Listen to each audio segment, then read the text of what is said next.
Welcome back, everyone. We're going to be solving LeetCode 203, remove linked list elements. For this problem, we are given the head of a linked list and an integer value. We want to remove all of the nodes of the linked list that has a node value equal to the value we want to remove. And then we want to return the new head at the end. So, taking a look at example 1, they give us 1, 2, 6, 3, 4, 5, and 6, and they want an output of 1, 2, 3, 4, 5. And as we can see, this is a list with the 6's removed. So how can we solve this? I am going to solve this with something called a dummy node or a sentinel node. And this is a trick that you can use to solve a lot of linked list problems. It removes a lot of the edge cases. So what we're going to do is we're going to create a dummy node. It'll be a list node. We're going to give it an initial value of 0, and we are going to point this node to the head of our list, like so. So if we print out dummy, now what we should get now is a linked list with 0, 1, 2, 6, 3, 4, 5, and 6. Essentially all we're doing is adding a new node to the front of our list, and as we can see, that's exactly what we get. Okay, so now what do we need to do? We need to loop through our linked list and look for the values we want to remove. How do we loop through a linked list? Well, we have to have a pointer, we'll call it current, and it has to be pointing to dummy to start. So that is going to initialize a pointer to the very first node in our list. Now what do we need to do?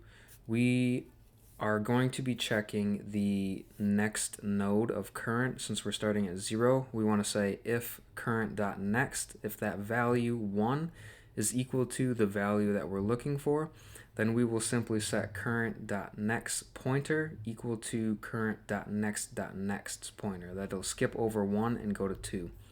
But in this case, we are looking for 6 in example 1. So what's going to happen is we'll say while current.next is not none, we want to check if current.next.val, if that is equal to the value that we're looking for, then we're going to remove that node.